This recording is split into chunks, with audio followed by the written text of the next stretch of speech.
Iran akhirnya mengonfirmasi bahwa sistem pertahanan udaranya yang rusak akibat konflik dengan Israel telah diganti. Pernyataan ini disampaikan langsung oleh Wakil Kepala Operasi Angkatan Bersenjata Iran, Laksamana Muda Mahmud Musavi. Ia menyebutkan bahwa beberapa sistem pertahanan udara memang mengalami kerusakan, sehingga hal itu tidak dapat disembunyikan. Namun, menurutnya pihak militer berhasil mengganti sistem yang rusak dengan sistem baru. Mengutip dari Tribun News pada 23 Juli, diketahui Iran telah melakukan hal tersebut sebelumnya serta menyimpan di lokasi strategis. Musavi mengklaim bahwa langit Iran saat ini masih bisa dilindungi dengan kombinasi sistem lama dan sistem baru yang telah dipasang. Ia menambahkan bahwa meskipun musuh berusaha keras menggempur pertahanan Iran, tujuan mereka tetap gagal. Pernyataan serupa juga disampaikan oleh Kepala Staf Angkatan Bersenjata Iran Mayor Jenderal Abdurrahim Musavi. Ia mengatakan bahwa sistem pertahanan udara Iran terbukti mampu bertahan di garis terdepan. Sementara itu, penggantian sistem ini diketahui terjadi tak lama setelah laporan pada awal Juli yang menyebut Iran menerima sistem pertahanan udara jarak jauh buatan Tiongkok dari mitra regional.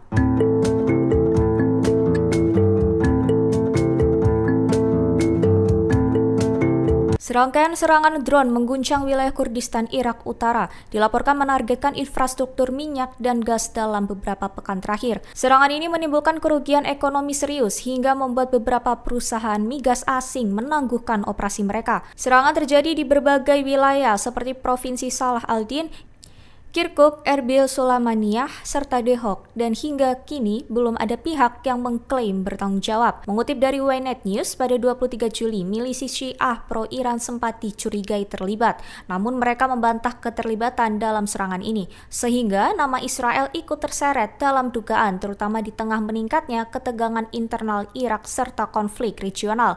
Seorang pejabat keamanan Irak menduga ada pihak ketiga yang sengaja menimbulkan kekacauan.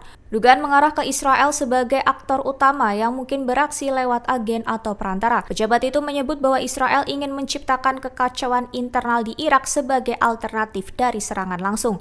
Ia juga menduga jika Israel ingin merusak hubungan antara pemerintah pusat Baghdad dan pemerintah daerah Kurdistan.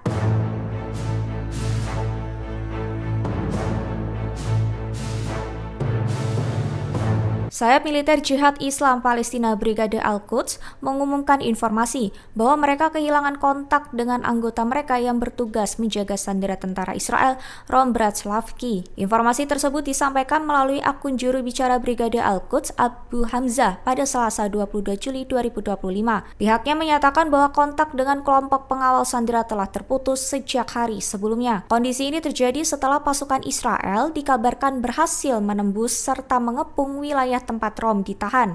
Mengutip dari Tribun News, hingga saat ini kelompok tersebut mengaku tidak mengetahui nasib Rom maupun para penjaganya. Brigade Al-Quds juga menuding Perdana Menteri Israel Benyamin Netanyahu tidak menunjukkan kepedulian terhadap nasib para sandera. Menurut mereka, sejak perang pemusnahan terhadap rakyat Palestina dimulai, Netanyahu bersama pemerintahan sayap kanannya justru sengaja mengabaikan isu para tawanan. Kelompok itu bahkan menyebut bahwa pemerintah Israel berusaha keras agar para sandera mati, lalu dikembalikan ke keluarganya dalam keadaan tidak bernyawa.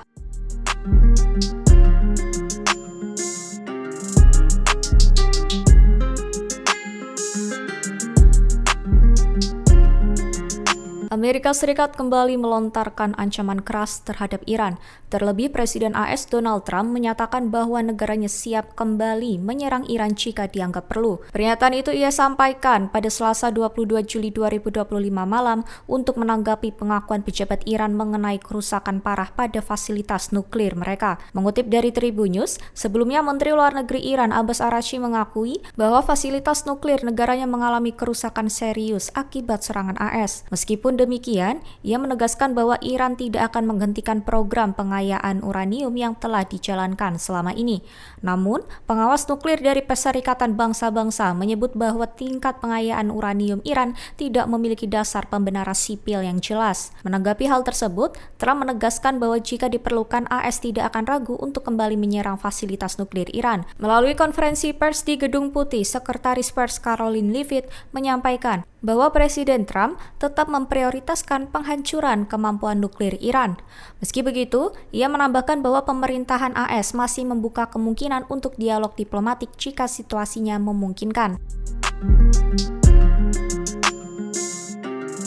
Presiden Amerika Serikat Donald Trump kembali memicu kontroversi global setelah memerintahkan penarikan resmi AS dari keanggotaan UNESCO mulai Desember 2026. Keputusan ini dipicu oleh sikap UNESCO yang tetap mempertahankan Palestina sebagai negara anggota. Pemerintah AS menilai kebijakan tersebut bertentangan dengan kepentingan nasional mereka dan disebut turut memicu sentimen anti-Israel. Juru bicara Departemen Luar Negeri Tammy Bruce menyebutkan bahwa misi UNESCO saat ini diketahui bahwa dianggap tidak sejalan dengan kebijakan luar negeri Amerika. Menurut Bruce, penerimaan Palestina sebagai anggota penuh sejak 2011 menjadi sumber utama ketegangan antara AS dan UNESCO. Ia menilai bahwa pengakuan terhadap Palestina memperburuk situasi dan bertentangan dengan arah diplomasi Washington. Menanggapi hal itu, Direktur Jenderal UNESCO Audrey Azoulay menyayangkan langkah AS, namun tetap membuka pintu kerjasama. Ia menyatakan bahwa AS selalu diterima kembali di UNESCO kapan saja. Azoulay juga menegaskan bahwa lembaganya tetap akan bekerja sama dengan pihak-pihak dari Amerika, termasuk akademisi, LSM, dan sektor swasta.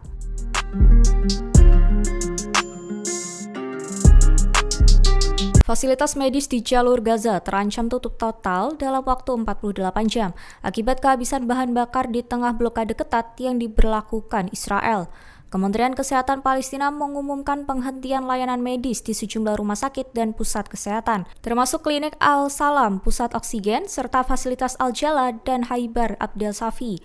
Menurut keterangan resmi, penutupan ini merupakan dampak langsung dari tindakan Israel yang mencegah masuknya bahan bakar ke wilayah Gaza. Mengutip dari Al-Mayadin pada 23 Juli, Kementerian memperingatkan bahwa jika kondisi ini terus berlanjut, seluruh rumah sakit di Gaza dapat berhenti beroperasi sepenuhnya dalam 2 hari ke depan. Situasi ini terjadi di tengah bencana kemanusiaan besar termasuk kelaparan massal, hingga krisis air bersih yang kini mengancam lebih dari 2 juta warga sipil di wilayah tersebut. Badan PBB untuk Pengungsi Palestina menyatakan bahwa pihaknya menerima pesan-pesan putus asa dari para staf di Gaza yang mengaku mulai mengalami kelaparan. UNRWA menggambarkan kondisi saat ini sebagai krisis kelaparan dan kekurangan gizi terburuk yang pernah terjadi di kawasan tersebut. Mereka juga menyoroti kehancuran total infrastruktur kesehatan serta pembatasan bantuan kemanusiaan sebagai pemicu utama memburuknya keadaan.